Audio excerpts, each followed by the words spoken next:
तो देखिए सबसे पहले हम बायोमोलिक्यूल में जब शुरुआत करते हैं तो हमारे पास ग्लूकोज और फ्रक्टोज दो चीजें आती हैं। आज से पहले सबको लगता था कि carbohydrate means carbohydrate means hydrate of carbon.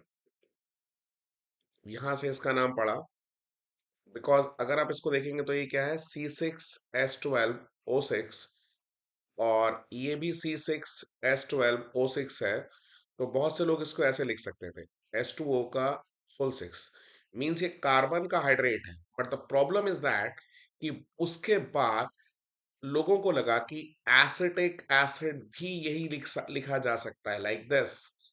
Okay, so problem ये है कि आप ये नाम नहीं बदल सकते, लेकिन इसकी डेफिनेशन थोड़ी सी ब्रॉड हो गई। जो आप देखोगे कि मैं अब नॉर्मली नाम नहीं बदलूंगा, नाम मैं वही रखूंगा कार्बोहाइड्रेट, बट डेफिनेशन को थोड़ा सा ब्रॉड करना पड़ेगा बिकॉज एसिटिक एसिड भी कार्बन का हाइड्रेट होता है। So now what is the proper definition, अगर एग्जाम में आएगी तो आप कैसे लिखोगे वो मैं बताता हूं आपको। जब हम इसकी बात करेंगे तो हम कहेंगे कंपाउंड्स जो पॉलीहाइड्रोक्सी होते हैं। ओके, पॉलीहाइड्रोक्सी मीन्स जिनके पास आप देखिए कि कितने सारे ओ एच हैं, 1 2 3 4 and 5। So polyhydroxy aldehyde, aldehyde में ग्लूकोज आ गया, और कीटोन्स पॉलीहाइड्रोक्सी एल्डिहाइड या कीटोन्स होते हैं जो कि ऑप्टिकली एक्टिव होते हैं। ओके, ऑप्टिकली एक्टिव मतलब इनके पास एक आसिमेट्रिक कार्बन होता है और हमें यहाँ पे दिख रहा है, देखिए ये दिस इज एसिमेट्रिक कार्बन। ये पॉलीहाइड्रोक्सी एल्डिहाइड या कीटोन होते हैं जो ऑप्टिकली एक्टिव होते हैं। या फिर और कंपाउंड जो compound that produce, okay, compound जो प्रोड्यूस कर दें such compound on hydrolysis. Such compound, जहां पर मैं सच कंपाउंड की बात करता हूं तो आप समझ लीजिए।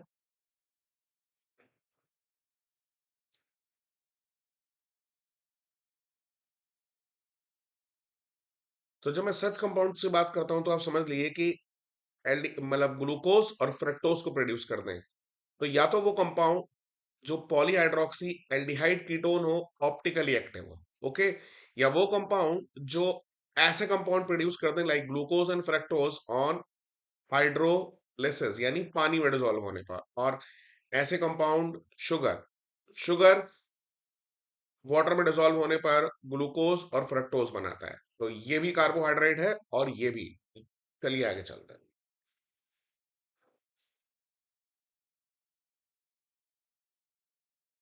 तो देखिए ये है glue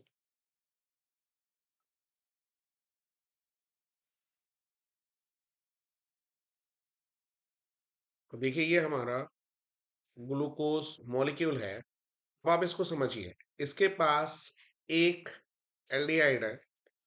okay, it have one aldehyde, it have 5 OH group, 1 2 3 4 और 5। ओके, इसके पास 5 हाइड्रोक्सी ग्रुप है।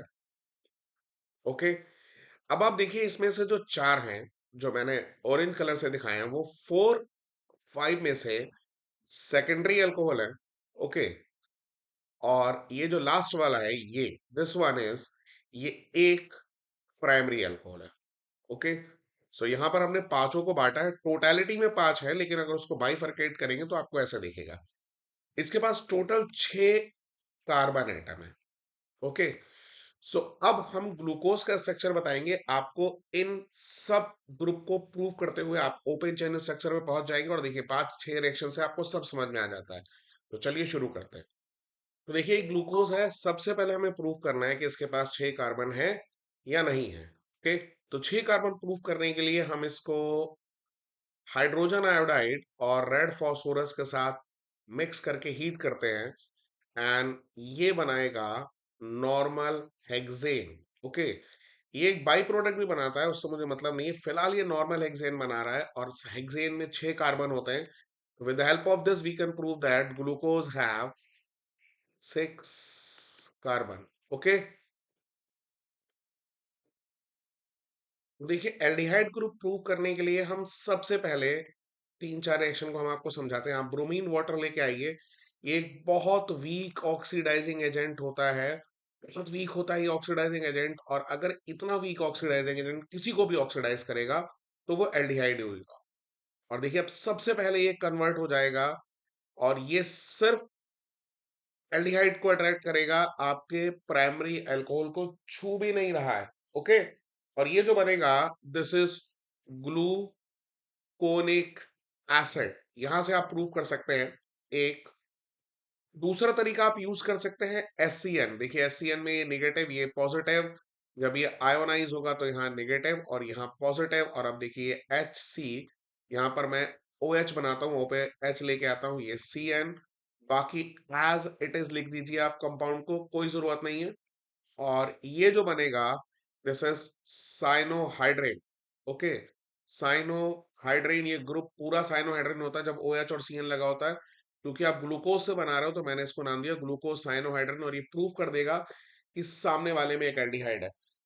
अगर आप और भी रिएक्शन से प्रूव करना चाहते हो कि साइनोहाइड्रेन है या नहीं, so we can use Tollens and Fehling. देखिए ये टॉलेंस के साथ वाइट पीपीटी देता है। ओके, और अगर ये फेलिंग के साथ जाएगा, if it goes with Fehling, okay, तो अगर ये फेलिंग के साथ जाएगा तो ये एक रेड पीपीटी देगा। Okay, so confirm with the help of these reactions you can prove that glucose have at least one aldehyde in group. देखिए अब हमें प्रूव करना है एक प्राइमरी अल्कोहलिक ग्रुप। ओके, सो कैसे प्रूव करेंगे? आप एक बहुत अच्छा ऑक्सीडाइजिंग एजेंट लेके आइए, लाइक HNO3 कंसंट्रेटेड। ये एक बहुत ज्यादा स्ट्रॉन्ग ऑक्सीडाइजिंग एजेंट है। और देखिए ये क्या करता है, एल्डिहाइड को तो ऑक्सीडाइज करेगा, और ये सबसे इंपॉर्टेंट कि ये, चलिए प्रूफ करेंगे ग्लूकोज में एक प्राइमरी अल्कोहलिक ग्रुप। तो देखिए सबसे ऊपर एल्डिहाइड बना दिया। ओके, और CHOH का होल फोर, और फाइनली CH2OH। अब देखिए क्या करते हैं, आप एक बहुत स्ट्रॉन्ग ऑक्सीडाइजिंग एजेंट लाते हो, कंसंट्रेटेड HNO3, और ये बहुत स्ट्रॉन्ग है। तो देखिए इस बार ये क्या करेगा, एल्डिहाइड को तो वीक भी कर देता है। अब ये करके दिखाएगा हमें हमारे प्राइमरी अल्कोहल को ऑक्सीडाइज, और फाइनली हमें जो कंपाउंड मिलेगा इसमें दोनों ग्रुप कन्वर्ट हो चुके हैं कार्बोक्सिलिक एसिड में, और इसका नाम है सैकरिक acid. So with the help of this reaction we can prove that it contain one primary alcoholic group। चलिए हम 5 OH ग्रुप प्रूव करवाते हैं। इसके लिए हमारे पास बहुत सारे मेथड है, हम दो यूज करेंगे। हम PCl5 लाएंगे, और देखिए ये सारे OH को रिप्लेस कर देगा, लाइक दिस। ये सारे OH हटेंगे और यहाँ पर Cl लग जाएंगे। तो पहले ये 4, और अब देखिए ये CH2Cl, और ये 5 चाहिए तो मैंने यहाँ पे 5। आप बाई प्रोडक्ट को बिल्कुल मत ध्यान दीजिए, कोई मतलब नहीं है कि क्या बना रहा है। और ये बन गया pentachloro glucose. Okay, so we can prove that यहाँ पर 5 है। अगर आपके पास ये मेथड नहीं चलता तो आप इसको रिप्लेस करवाइए इस ग्रुप से। ओके, ये CH3CO है, हमने यहाँ पे Cl लगाया, ये 5CH3CO है। और देखिए क्या होता है कि सबको रिप्लेस करेगा, बिल्कुल करेगा। CHO CO CS3 का होल फोर चारों को रिप्लेस कर चुका है, और ये देखिए अब हमने पांचवें को भी रिप्लेस करवा दिया, और ये बन गया glucose pentaacetate. It means पांचों रिप्लेस हो गए। और from here we can prove that with the help of this reaction की ग्लूकोज के पास 5 OH ग्रुप है। ओके,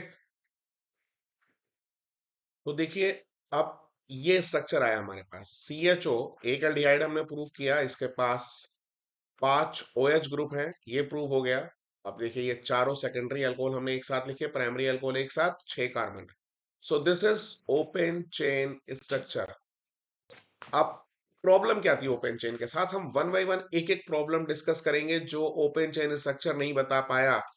ओके, तो सबसे पहले देखिए क्या प्रॉब्लम है भाई। प्रॉब्लम ये आ गई कि एल्डिहाइड का और ग्रुप टेस्ट क्या होता था, डीएनपी होता था ना, आपने पढ़ा है। ये डीएनपी टेस्ट फेल कर गए, तो how can you fail DNP test? आपके पास कार्बोनिल ग्रुप है और आप डीएनपी टेस्ट नहीं दे रहे हो। तो पहली प्रॉब्लम ये आई कि एल्डिहाइड के पास डीएनपी टेस्ट कैसे नहीं देगा वो, और इसके पास एल्डिहाइड है, पहली प्रॉब्लम। दूसरी प्रॉब्लम देखिए क्या आई। दूसरी प्रॉब्लम ये आई कि ये NH3 से रिएक्ट नहीं कर रहा है। भाई कैसे नहीं रिएक्ट कर रहे हो, आप तो सारे एडिशन कंपाउंड बनाते हो एल्डिहाइड वाले। तो ये दूसरी प्रॉब्लम है कि NH3 से रिएक्ट नहीं कर रहा। एल्डिहाइड कीटोन में तीसरी इंपॉर्टेंट रिएक्शन पता क्या होती है, NaHSO3 को हमेशा भेजा जाता है, और ये एक क्रिस्टलाइन कंपाउंड बनाता है। अगर आपके पास एल्डिहाइड है, अगर आपके पास एल्डिहाइड है तो करेगा, लेकिन ग्लूकोज के पास तो एल्डिहाइड है लेकिन ये वाला कंपाउंड नहीं बनाता है। तो दिस इज द शॉक कि भाई क्या हो गया, ये तो बिल्कुल ही गलत हो चुका है। ओके, चौथी प्रॉब्लम, ग्लूकोज म्यूटा रोटेशन दिखाता है। ओके, म्यूटा रोटेशन दिखाता है, और यहां से हम नहीं एक्सप्लेन कर पा रहे हैं कि म्यूटा रोटेशन क्या होता है। This is the fourth problem. Okay, fifth problem क्या आई, ये ग्रिग्नार्ड रिएजेंट से रिएक्ट नहीं करता। ओके, ग्रिग्नार्ड रिएजेंट से रिएक्ट नहीं करता। इतनी सारी प्रॉब्लम आने के बाद अब हमें एक अदर वे में सोचना था कि प्रॉब्लम क्या है, कि या तो एल्डिहाइड नहीं है, लेकिन मैं बहुत सारी रिएक्शन से प्रूव कर चुका हूं कि एल्डिहाइड है। So now how can we overcome this, कि क्या प्रॉब्लम है। तो देखिए क्या सॉल्यूशन निकाला हमने इन प्रॉब्लम के बाद और क्या आया। देखिए जब ओपन चेन स्ट्रक्चर सेटिस्फाइड नहीं कर पाया वो सारी रिएक्शन, तो we go with a hemiacetal form. ये नेगेटिव ये पॉजिटिव, और देखिए ये लोन पेयर जाके यहाँ जुड़ेगा, और ये ऑक्सीजन यहाँ से इससे कनेक्ट होगा। आपका सवाल आया कि ये इससे ही क्यों जुड़ा, इतने सारे और भी तो थे, यहाँ भी तो जुड़ सकता था ना, यहाँ पे कहीं भी। बिकॉज एक बड़ा रिंग बनता है और 5 या 6 का रिंग स्टेबल होता है। स्टेबल रिंग बनाएगा, दैट्स वाई ये कन्वर्ट हो जाएगा इस फॉर्म में या इस फॉर्म में। देखिए सबसे पहले हम चाहें तो ऐसे बना सकते हैं, सी ये ओ एच, और ये CHOH, सामान्य सा लिख दीजिए सबको, कोई प्रॉब्लम नहीं है। ये सी, ये आपका एच है, और ये एक हेमी एसिडल फॉर्म बना ली हमने, और ये CH2OH। अब देखिए ये बदल भी सकता है, ये इस फॉर्म में भी कन्वर्ट हो सकता है, और हम इसको ऊपर की तरफ इधर लिख देंगे, ये CH, ये वापस CHOH, CHOH, CHOH। ओके, और ये CH, और यहां से फिर इसको लिख देंगे।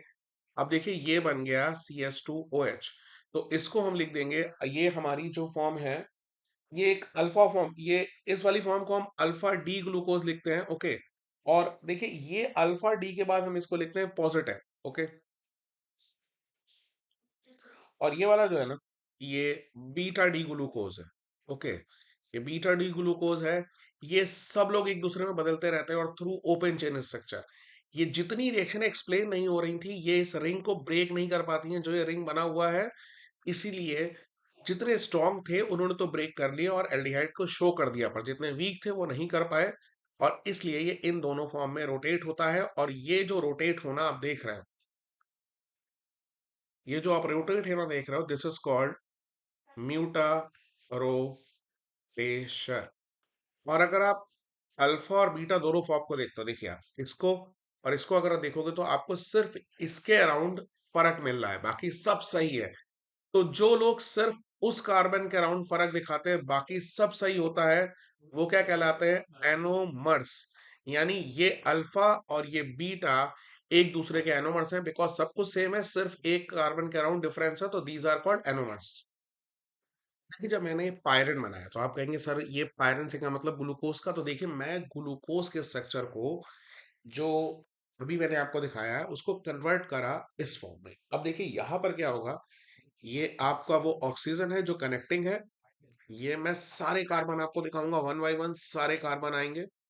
देखिए ये अगर मैं इसे शुरू करूंगा तो फ्रॉम 1 2 3 4 5, अब 6 कहाँ गया।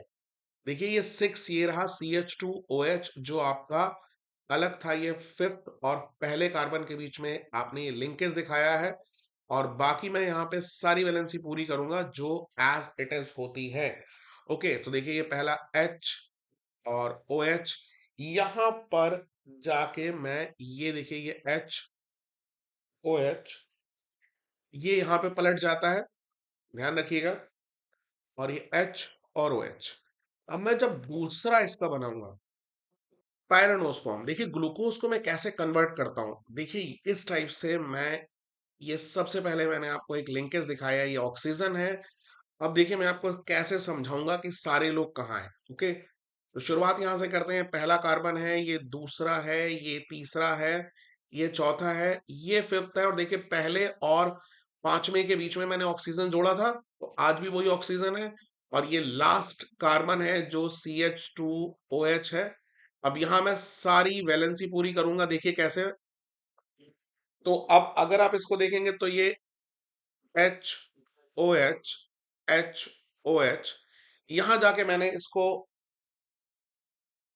इस तरफ है क्योंकि ये पलट जाता है यहाँ पे इस कार्बन में, और वापस ये चौथे पे HOH, तो ये एक फॉर्म है। अब देखिए इसकी दूसरी फॉर्म मैं जब ड्रॉ करूंगा, ओके, सो देखिए यहां से वही शुरू होगा, ये सारे कार्बन 1, 2, 3, 4, 5, वही फिफ्थ और वन के बीच में ऑक्सीजन, और ये आपका सिक्स्थ। ओके, अब आप डिफरेंस देखोगे तो आपको कहां से दिखेगा, देखिए ये हमने आपको डिफरेंस दिखाया यहां से। ओके, बाकी सब ऑलमोस्ट सेम रिपीट करिए, कहीं कुछ ही बदलने की जरूरत नहीं, सब कुछ सेम है। देखिए, तो ये और ये में हमने बदला कहां से, अगर आप देखेंगे तो पहले कार्बन के अराउंड चेंजेस हुए। ओके, सो ये एनोमर्स होते हैं, मैंने आपको बताया था कि एनोमर्स में पहले ही कार्बन के अराउंड कुछ भी बदलता है, बाकी सब कुछ सेम होता है। तो ये वो एनोमरिक कार्बन है जो मैंने यहाँ मेंशन करा है पहले कार्बन को। ओके, पहले और पांचवें के बीच में जुड़ा हुआ है। ये पायरेन से मिलता जुलता स्ट्रक्चर है, देखिए वही 5 मेंबर का रिंग, और एक ऑक्सीजन तो उसको 6 मेंबर का बना रही है 5 कार्बन के साथ, और इसको नाम देंगे अल्फा डी। ओके, ग्लूकोज, और ये बीटा डी, ठीक है, और इसको देंगे बीटा डी ग्लूकोज। ओके, ये सारे के सारे इसी हिसाब से हैं। अब देखिए अल्फा और बीटा किसके लिए दिया मैंने, इसके लिए, ये जो रोटेशन आप देख रहे हो, डी ये पोजीशन बताता है कि आपका आखिरी कार्बन से OH किस साइड में, जैसे ये डी है, अब देखिए आप, मैं इसको ऐसे बताऊंगा कि ये CH2OH है। अब ये OH और H होता है, अगर ये लेफ्ट हैंड साइड में है तो इट इज कॉल्ड, ओके, अगर ये आपका राइट हैंड साइड में है तो ये डी है, और अगर यही इस तरफ होता, ओके, CH2OH से, तो it is called L। Okay, so this is pyranose form. चलिए बात करते हैं इनवर्ट शुगर की। क्या होता है इनवर्ट शुगर, जब आप इस ग्लूकोज को वाटर में डिसॉल्व करते हैं तो ये बदल जाता है। चलिए देखिए क्या होता है, जब आप केन शुगर को वाटर में डिसॉल्व करते हो तो वो एक ग्लूकोज और फ्रक्टोज बनाता है। अगर आपको फॉर्मूले एक जैसे लग रहे हैं तो मैं आपको बता दूं, ये दोनों एक दूसरे के फंक्शनल आइसोमर होते हैं। ओके, तो जब आपने इसको डिसॉल्व किया तो क्या बना, ग्लूकोज और फ्रक्टोज। अब देखिए जो सबसे इंपॉर्टेंट बात है, ये क्लॉकवाइज यानी घड़ी की दिशा में 66.5 घुमाता है, और जो प्रोडक्ट बनते हैं उनमें से एक 52.7 दिखाता है और एक है -92.4। तो ये नंबर्स में ज्यादा हो जाता है, और इसीलिए रिजल्टेंट सोल्यूशन जो आपका बनेगा, रिजल्टेंट सोल्यूशन वो क्या हो जाएगा, एंटी क्लॉक वाइज। ओके, तो ये आपका क्या था, क्लॉकवाइज, और पानी में घोलने के बाद क्या हुआ, एंटी क्लॉकवाइज। तो aqueous solution, okay, aqueous solution of glucose क्या कहलाता है, इनवर्ट शुगर। इनवर्ट शुगर क्यों, क्योंकि लाइट को बदल देता है, लाइट पहले इस दिशा में जा रही होगी और अब किधर जाएगी, उल्टी, यानी डी को किस में कन्वर्ट कर दिया, आपके डी को कन्वर्ट कर दिया एल में। लाइट उल्टी घुमा दी तो ग्लूकोज को पानी में डाला बेटा, तो पानी में डालने पर जो सोल्यूशन बना, एक्वस सोल्यूशन, वो क्या कहलाता है, इनवर्ट शुगर। ओके, तो देखिए यहां हम बात करेंगे केन शुगर मॉलिक्यूल की। इसमें ये एक ग्लूकोज है, ओके, और ये एक फ्रक्टोज है, ठीक है, और ये जो जोड़ रहा है इसको ना, एक्चुअली जिससे ये दोनों जुड़े, this is called glycosidic linkage. तो अगर कोई मुझे डिफाइन करने को कहेगा कि व्हाट इज ग्लाइकोसिडिक लिंकेज, तो हम कहेंगे व्हेन ग्लूकोज एंड फ्रक्टोज एक दूसरे से जुड़ते हैं, when glucose and fructose join together through a common oxygen atom, then this bond form is called glycosidic linkage. मतलब जब ग्लूकोज और फ्रक्टोज एक कॉमन ऑक्सीजन से जुड़ते हैं तो ये जो कॉमन ऑक्सीजन का बॉन्ड होता है जो उनको जोड़ रहा है, ये ग्लाइकोसिडिक लिंकेज कहलाता है। अब देखिए, ग्लूकोज एक रिड्यूसिंग शुगर है, ओके, इंडिविजुअल। मैं अकेले अकेले की बात कर रहा हूं बिकॉज इसके पास एल्डिहाइड होता है। फ्रक्टोज भी एक रिड्यूसिंग शुगर है। देखिए मजेदार बात आपको कुछ सुखाते हैं। ये भी एक रिड्यूसिंग शुगर है, लेकिन अब कोई कहेगा कि इसके पास तो कीटोन होता है, तो एल्डिहाइड कीटोन से कैसे रिएक्शन करता है? क्योंकि ये बेसिक फॉर्म में, बेसिक मीडियम में बदल जाता है, ओके। और मजे की बात है, ये मैनोज और ग्लूकोज में बदलता है। और मैनोज और ग्लूकोज दोनों में क्या होता है? एल्डिहाइड। अब देखिए, दो रिड्यूसिंग शुगर है, एक में तो जेन्युइन एल्डिहाइड है और रिड्यूसिंग शुगर होना चाहिए।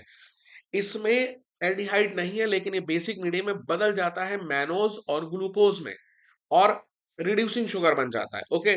सो दो रिड्यूसिंग शुगर मिलके आपने क्या एक्सेप्ट किया? आपने सोचा होगा कि दो रिड्यूसिंग शुगर मिलेंगे, ये भी रिड्यूसिंग शुगर और ये भी, तो फिर ये लोग तो मिलके एक रिड्यूसिंग शुगर बनाएंगे। बट केन शुगर एक, जब ये दोनों मिल गए, व्हेन ये जॉइन टुगेदर, जब ये दोनों मिले और केन शुगर बना, तो वो एक नॉन रिड्यूसिंग शुगर है, ओके। तो याद रखिएगा, ये नॉन रिड्यूसिंग शुगर है। और क्यों है? क्योंकि इसका एल्डिहाइड खत्म हो जाता है और एक का कीटोन, देखिए ये एल्डिहाइड एक का खत्म हो जाएगा यहां से, और एक का कीटोन खत्म हो जाएगा, और ये लोग ज्वाइन टुगेदर, ये 1-2 लिंकेज होता है। That's why he called it 1-2 linkage, because aldehyde का पहला, ओके, बिकॉज शुगर का एल्डिहाइड, ओके, ये पहले कार्बन पे जुड़ा होता है, और कीटोन का, यानी फ्रक्टोज का कीटोन, ठीक है, ये दूसरे कार्बन पे होता है। तो दिस इज कॉल्ड 1-2 लिंकेज, ये पहले और दूसरे से जुड़ेगा। और जब ये दोनों खत्म हो जाएंगे, इसका एल्डिहाइड खत्म हो गया, इसका कीटोन खत्म हो गया, तो बेटा एल्डिहाइड कीटोन से रिएक्ट ही कौन, मतलब एल्डिहाइड कीटोन दोनों खत्म हो जाएंगे, तो टॉलेंस और फेलिंग से कोई रिएक्ट नहीं करेगा, तो ये नॉन रिड्यूसिंग शुगर है, ठीक है। तो दो रिड्यूसिंग शुगर ने मिलके एक नॉन रिड्यूसिंग शुगर बनाया, this is the important thing. ये एक डाइसैकेराइड है। अब चलिए इन दो बातों को समराइज कर लेते हैं। तो cane sugar, okay, cane sugar एक डाइसैकेराइड है, ओके। केन शुगर एक डाइसैकेराइड्स है। जो इंपॉर्टेंट पॉइंट है देखिए, डाइसैकेराइड है, एक ग्लूकोज, ओके। दूसरा पॉइंट, ग्लूकोज और फ्रक्टोज मिलके बनाते हैं, ओके, डाइसैकेराइड है। इसका एल्डिहाइड, इसका कीटोन कौन से कार्बन पे होता है? दूसरे पे। पहले पे तो लिंकेज कौन सा हो गया? 1-2, और मिलके इसका एल्डिहाइड खत्म, इसका कीटोन खत्म, ओके। तो ये जो बनेगा मिल के प्रोड्यूस करा, वो एक नॉन रिड्यूसिंग शुगर है, okay. So most important thing, दो रिड्यूसिंग ने एक नॉन रिड्यूसिंग शुगर बनाया, और 1-2 लिंकेज है, ओके। देखिए अब हम आपको कुछ डाइसैकेराइड बताते हैं। केन शुगर वापस, ग्लूकोज और फ्रक्टोज, ओके, 1-2 ग्लूकोज, और ये देखिए अल्फा डी ग्लूकोज, दोनों अल्फा डी ग्लूकोज है, मिलकर मेल्टोज बना रहे हैं। लैक्टोज जो कि शक्कर, इसको हम बोलते हैं दूध की शक्कर, ओके। बीटा डी गैलेक्टोज और बीटा डी ग्लूकोज मिलकर बनाते हैं। अब देखिए आपको एक बात बताएं, ये ये दोनों 1-2 से लिंक है, क्योंकि एक का एल्डिहाइड और एक का कीटोन लिंक हो रहा है, ओके। और इनमें एक पेंटोज होता है और एक हेक्सोज होता है। लेकिन देखिए अगर मैं आपको बताऊं कि ये दोनों 6 कार्बन के रिंग है, और जब भी ग्लूकोज जो कि 6 का होता है, ठीक है, या गैलेक्टोज जो 6 के होते हैं, जब ये किसी से जुड़ेंगे, तो आप देखिए जैसे मैंने इसको 1 दिया, ये 2, ये 3 और ये 4, तो इधर से ये 1, 2, 3 और 4, तो ये हमेशा किससे जुड़ेंगे? 1 और 4 से। तो आप याद रखिए, जब भी ग्लूकोज या गैलेक्टोज जैसा कुछ भी होगा जो 6 कार्बन का होता है, तो वो हमेशा 1-4 लिंकेज से ही जुड़ेगा, याद रखना बेटा, 1-4 linkage, okay. Except cane sugar, सारे डाइसैकेराइड 1-4 से ही जुड़े हुए दिख रहे हैं आपको, ओके। चलिए बात करते हैं स्टार्च की। देखिए स्टार्च में क्या है कि अगर मैं इसको देखूंगा तो, चलिए बात करते हैं स्टार्च की। देखिए जब हम स्टार्च की बात करते हैं तो ये एक पॉलीमर है, ओके, और we can call it polysaccharide. और सारे सैकेराइड्स हैं इसमें। दो पार्ट है, अमाइलोज और अमाइलोपेक्टिन। जैसे मैंने आपसे कहा कि अगर हेक्सागन होगा, यानी अल्फा और बीटा डी ग्लूकोज में से कुछ भी होगा, अल्फा या फिर बीटा ग्लूकोज, तो वो 1-4 से ही लिंक होगा। अमाइलोज बहुत अच्छा पार्ट है, ये 80% पोर्शन बनाता है। ओके, तो चलिए बात करेंगे स्टार्च की। ये एक पॉली सैकेराइड है। ओके, और नॉन शुगर है, मीठा नहीं होता। चावल में आपने देखा होगा ये प्रेजेंट है। Okay, starch.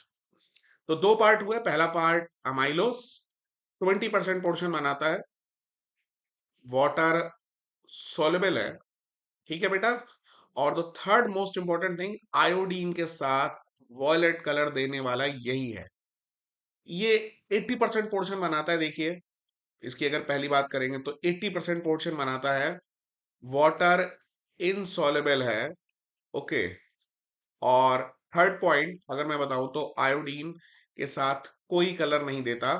देखिए ऊपर वाला अगर आप देखोगे तो अल्फा डी ग्लूकोज है, अल्फा डी ग्लूकोज वही 1414 वाला लिंकेज आपको दिखाई देगा।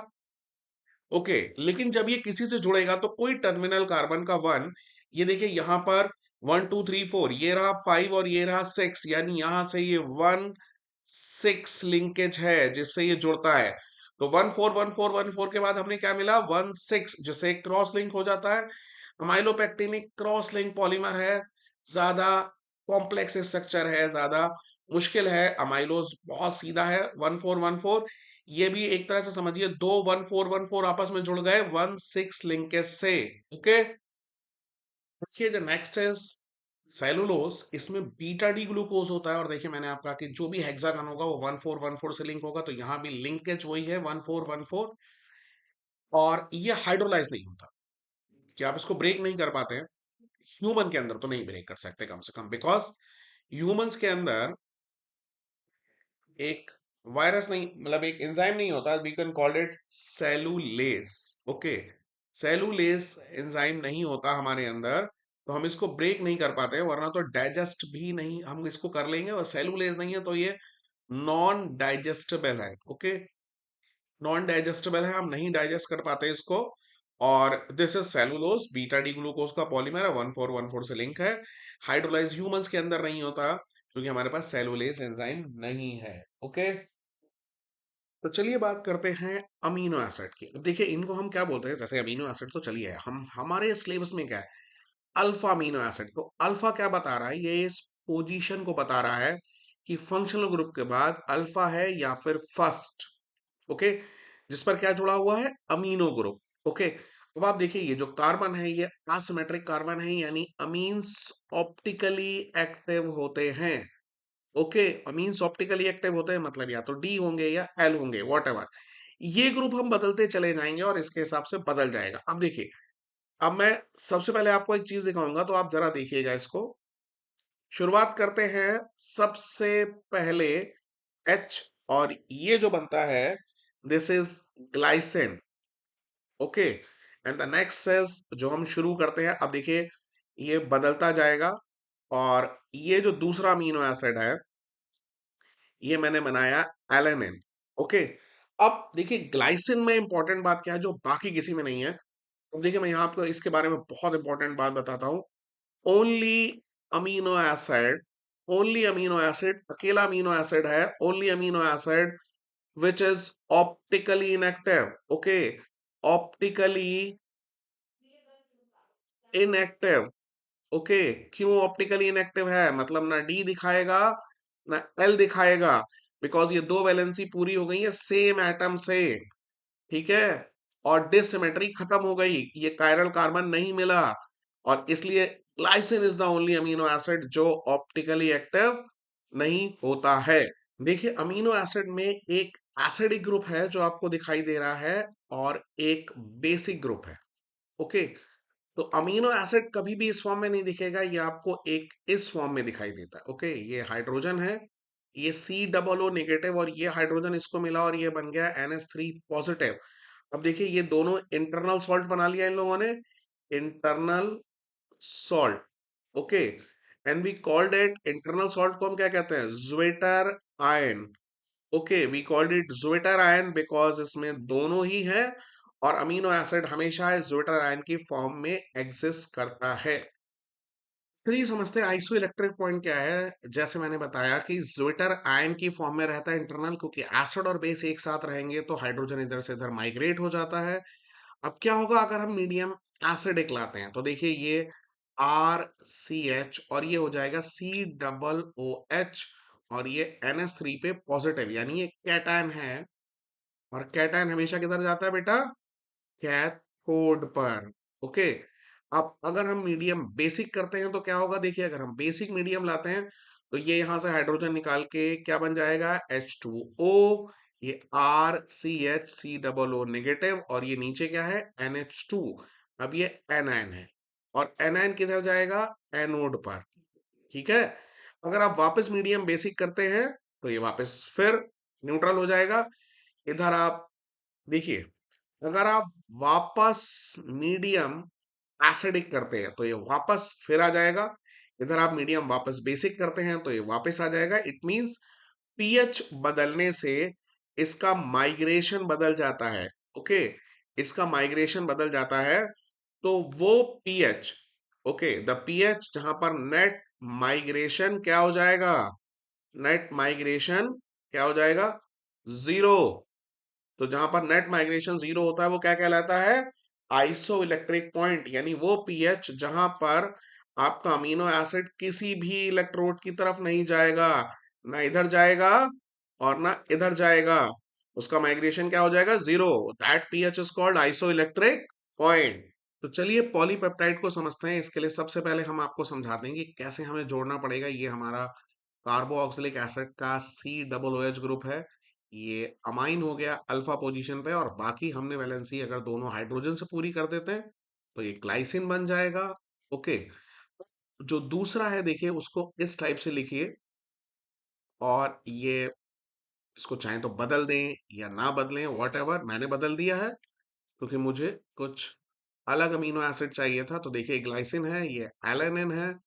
अब जब आप इनको लेते हो और ये दोनों जुड़ते हैं, देखिए अब यहां से वाटर मॉलिक्यूल एलिमिनेट हो जाता है। ओके, ये -H2O, और अगर हम इनको वापस लिखते हैं तो देखिए H2N CH2CO। ओके। अब ये NH और ये CH, आप उसको CH3 लिख दें, और ये COOH। अब ये जो बना है, this is called peptide bond. क्योंकि मैंने दो एसिड लिए तो मैं इसको नाम दूंगा dipeptide. Okay, dipeptide. This end is called C terminal. Okay, ये सी टर्मिनल है, और ये जो एंड होगा this is called N terminal. अब अगर ऐसे बहुत सारे एसिड मिलते चले जाएं तो ये आगे बढ़ता जाएगा, ये इधर से आगे बढ़ता जाएगा, और फिर ये क्या बन जाएगा, बहुत सारे एसिड मिलाने पे पॉलीपेप्टाइड। यानी अगर हम अमीनो एसिड को सिंपली जोड़ते चले जाएं तो दो अमीनो एसिड एक पेप्टाइड बॉन्ड के साथ जुड़ेंगे, तो दो अमीनो एसिड में एक पेप्टाइड बॉन्ड है, तो जितने अमीनो एसिड चाहिए उतने पेप्टाइड बॉन्ड आपको लगभग लगभग उसे एक कम में काम चल जाएगा, बिकॉज दो में एक तो तीन में दो, ऐसे ही चलता जाएगा। तो आपको पॉलीपेप्टाइड बॉन्ड के थ्रू आप बहुत सारे अमीनो एसिड को लिंक करोगे और एक पॉलीपेप्टाइड बन जाता है पेप्टाइड बॉन्ड से। ओके। चलिए स्ट्रक्चर ऑफ प्रोटीन की बात करते हैं। इसको चार हिस्सों में बांटा जाता है, और सबसे पहले आता है प्राइमरी स्ट्रक्चर। ओके। जैसे कि मैंने आपको बताया कि प्राइमरी स्ट्रक्चर में क्या होता है, बहुत सारे अमीनो एसिड लाइक, जैसे अभी शुरू किया था हमने तो आपको बताया था कि इस टाइप से आप जोड़ दीजिए इनको कि ये H2N है।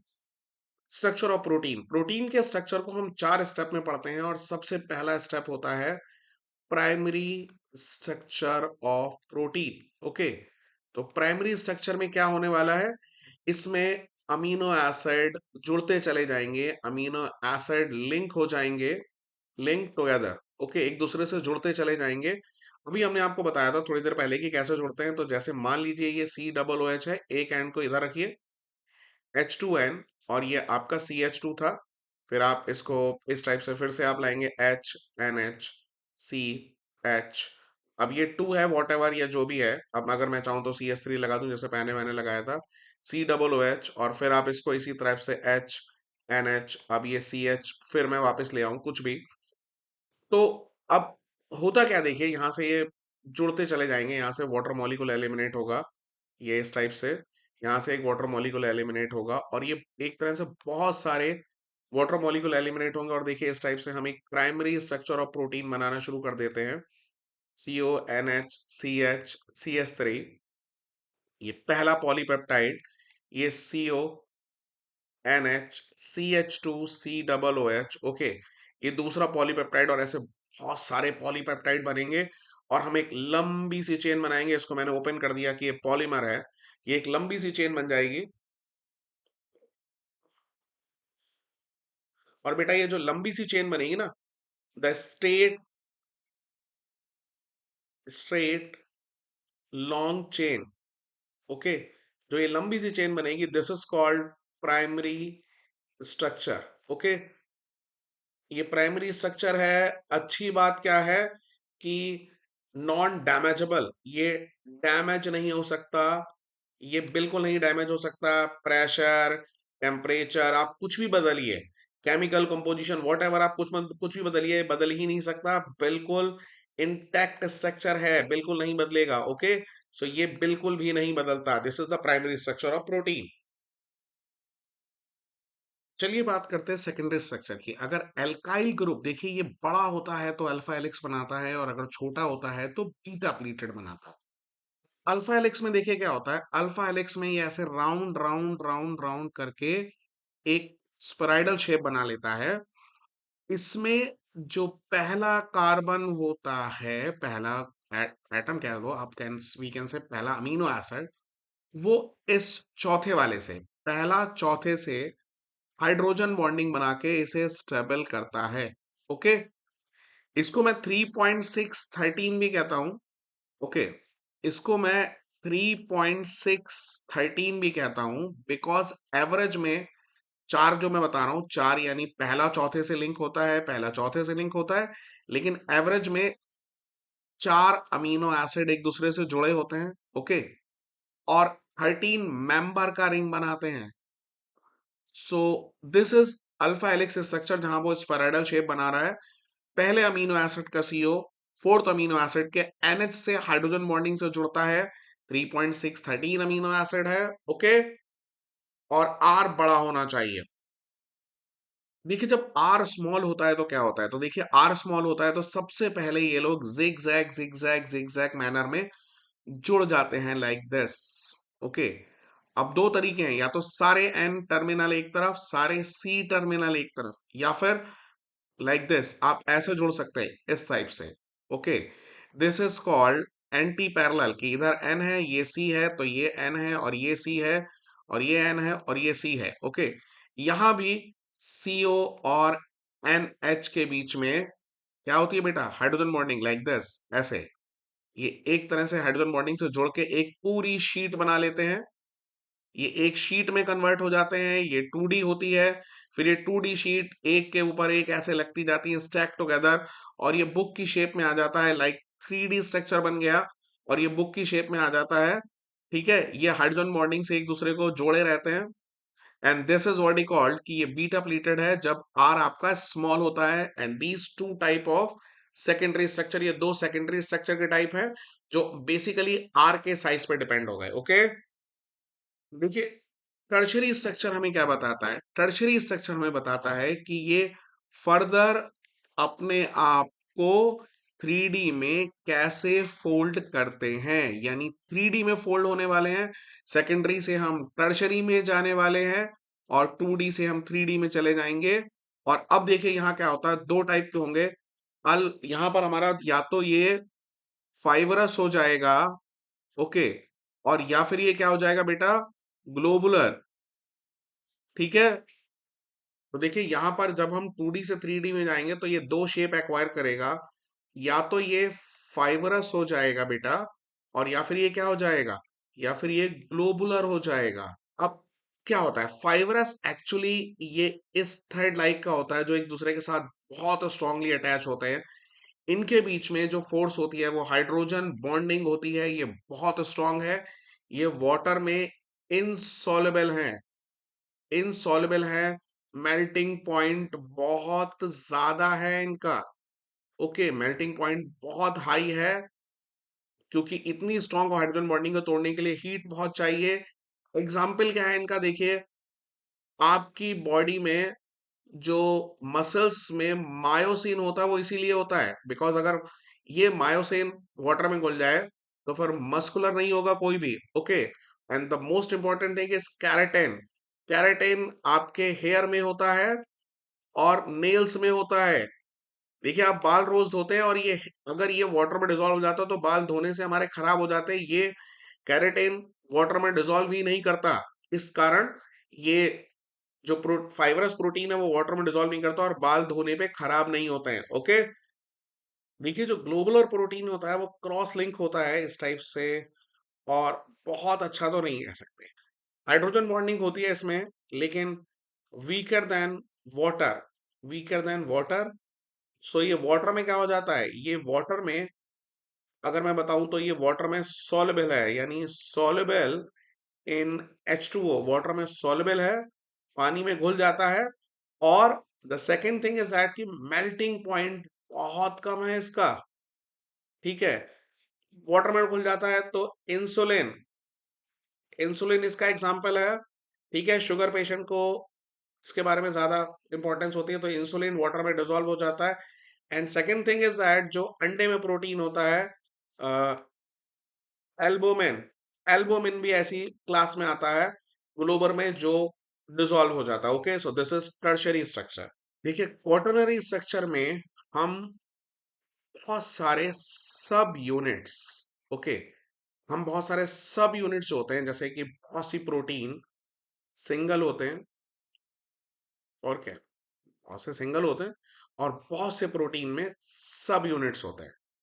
तो यहां पर हम क्वाटरनरी स्ट्रक्चर में नंबर ऑफ सब यूनिट्स की बात करेंगे। ओके, कितने सब यूनिट्स हैं हमारे क्वाटरनरी स्ट्रक्चर में, उनके बारे में बात होगी। जैसे कि अगर मैं बताऊं हीमोग्लोबिन की, ओके, हीमोग्लोबिन में अगर आप देखते हैं तो ये टेट्राहेड्रल के जो हेड पे आपके 141 और 144 के दो दो यूनिट हैं, ये चार मिलके अरेंज होते हैं। ओके, टेट्राहेड्रली सराउंडेड होते हैं। तो क्वाटरनरी स्ट्रक्चर में हम सिर्फ नंबर ऑफ सब यूनिट को हम स्टडी करते हैं कि और उनका अरेंजमेंट। ओके, उनका अरेंजमेंट और नंबर कितने हैं, सिर्फ इनको स्टडी करा जाता है, नथिंग एल्स। ओके, तो चलिए हम डीनेचुरेशन ऑफ प्रोटीन को समझते हैं। देखिए जब आपने कभी भी एग को बॉयल करते हैं, ओके, जब आप एग को बॉयल करते हैं तो उसमें प्रेजेंट सारा ग्लोबुलर प्रोटीन, ओके, जो आपका ग्लोबुलर प्रोटीन है जो वाटर में सॉल्युबल है, ओके, वो सारा प्रोटीन कन्वर्ट हो जाता है फाइब्रस में। ओके, वो सारा फाइब्रस में कन्वर्ट हो जाता है और वाटर इनसॉल्युबल प्रोटीन में कन्वर्ट हो जाता है। तो ये जो आपने चेंज करा, ये जो आपने चेंज करा फ्रॉम ग्लोबुलर्स टू फाइब्रस, इससे क्या होता है, इसका केमिक इसमें जो चेंजेस आया, ये प्रोसेस है, प्रोसेस जो कौन से चेंजेस कर देगा, फिजिकल चेंजेस कर देगा, जैसे आपने देखा होगा कि वो सॉलिडिफाई हो गया, और बायोलॉजिकल प्रॉपर्टीज बदल देगा, बायोलॉजिकल प्रॉपर्टीज बदल देगा। ओके, सो ये जो बायोलॉजिकल प्रॉपर्टीज का बदलना है और ये जो फिजिकल चेंज है, ये सब क्या है, this is called denaturation of protein. Important बात क्या है कि कभी भी प्राइमरी स्ट्रक्चर बदलेगा नहीं, कभी नहीं बदलता है प्राइमरी स्ट्रक्चर। सेकेंडरी, टर्शरी और क्वाटरनरी स्ट्रक्चर भले बदल जाएं, बाकी ये बदलेंगे और ये नहीं बदलेगा। तो ये इंपॉर्टेंट बात है, और this is called denaturation of protein. और ये कैसे होता है, जब आप इसको हीट करेंगे, ओके, इसमें आप हीट करते हैं पहला, इसमें आप एसिड या बेस कुछ भी मिलाइए, कोई भी इस टाइप की अगर आप करते हैं तो ये बदल जाता है। चलिए देखते हैं न्यूक्लियोसाइड और न्यूक्लियोटाइड। देखिए न्यूक्लियोसाइड और न्यूक्लियोटाइड में जो न्यूक्लियोसाइड होता है उसमें दो ही चीजें हैं, क्या है, तो चलिए बात करते हैं न्यूक्लियोसाइड और न्यूक्लियोटाइड की। यहां पर देखिए आपको दो ही चीजें दिखती है, पहला एक pentose sugar, okay, and the second is base. Okay, यहां पर आपको क्या चीज दिखती है, पहला पेंटोज शुगर, और दूसरा आपको क्या दिखाई देता है, एक base, and third thing is that क्या दिखाई दे रहा है आपको, एक फॉस्फेट। ओके, एक फॉस्फेट आपको दिखाई दिया। तो this is what he called कि भाई ये जो दिखाई दे रहा है और ये आपको जो दिखाई दिया, ये जो एडिशनल चीज है, ये इसको न्यूक्लियोटाइड बनाता है और यही पॉलीमराइज होने वाला है। ठीक है, यही पॉलीमराइज होगा, न्यूक्लियोसाइड पॉलीमराइज नहीं होता। अब देखिए न्यूक्लिक एसिड के बारे में पढ़ेंगे तो मैंने आपको बताया कि न्यूक्लिक एसिड जो होता है ना एक्चुअली, न्यूक्लिक एसिड पॉलीमर है किसका, ये है पॉली न्यूक्लियोटाइड। ओके, साइड रही है टाइड, और देखिए ये एक पूरी यूनिट है जिसको पॉलीमराइज कर रहा है। और अगर आप देखो तो पहले कार्बन पे बेस है, दूसरे पे खाली है, तीसरे से ये कनेक्ट है, चौथा ये, और फिर ये पांच से फिर ऊपर से जुड़ गया। ओके, सो अगर मैं बताऊंगा तो तीन, पांच, तीसरा, और पांच में से जुड़ा है, फिर ये इधर ये आप आ गए, फिर ये तीन पांच आप करेंगे, और इधर सब में क्या होगा, एक एक नंबर पे कौन जुड़ा रहेगा, बेस। तो ये आपका प्राइमरी स्ट्रक्चर है। Okay, this is primary structure of nucleic acid. Okay, अब देखिए न्यूक्लिक एसिड दो तरह के हुए, डीएनए और आरएनए। तो जब हम डीएनए के बारे में बात करते हैं तो देखिए सेकेंडरी स्ट्रक्चर यहां आता है। ओके, ये सेकेंडरी स्ट्रक्चर, प्राइमरी स्ट्रक्चर तो मैंने आपको बताया कि वो जुड़ा होता है, जिसमें न्यूक्लियोटाइड का पॉलीमर है। ओके, सेकेंडरी स्ट्रक्चर में क्या होगा, देखिए ये एक्सरे स्टडी से एक बात होती है कि ये देखिए ये डबल हेलिकल स्ट्रक्चर इस टाइप का कुछ होता है। Okay, we can called it double helix structure. Okay, तो सेकेंडरी स्ट्रक्चर, अब आप यहाँ पे एक बात देखेंगे कि अगर मैं एक आपको एक इस टाइप से एक कोई चीज बना के दिखाता हूँ, तो आप हमेशा देखिए कि ये दोनों हेलिक्स आपस में किससे जुड़े होते हैं, बेस से। ए हमेशा टी से जुड़ा होगा, और इसी तरह से टी हमेशा किससे जुड़ा होगा, ए से। जी हमेशा किससे जुड़ा होगा, सी से, और सी हमेशा किससे जुड़ा होगा, जी से। ये जो सी, ए और ये जो है ए, टी, जी और सी, ये क्या है, बेस। ओके, अब देखिए यहाँ पे एडेनिन है, थाइमिन है, ठीक है, ग्लाइसिन है, और साइटोसिन है। और यहां पर क्या नहीं है, देखिए ये सारे है डीएनए में, क्या नहीं है, यूरेसिल नहीं है। ओके, यूरेसिल नहीं है तो याद रखिए कि इसमें यूरेसिल नहीं होता डीएनए में। और आरएनए में क्या नहीं होता, आरएनए में थाइमिन नहीं होता। तो चलिए बात करते हैं आरएनए की। ये लगभग सिंगल स्ट्रैंड होता है, सिंगल स्ट्रैंड। ओके, आरएनए में थाइमिन नहीं होता। ओके, और बाकी सिंगल स्ट्रैंड होता है, तीन तरह का होता है, एम आर एन ए, ठीक है, टी आर एन ए, और R R N A. Okay, तीन हिस्सों में होता है। This is a short revision of biomolecule. Okay, hope you like it.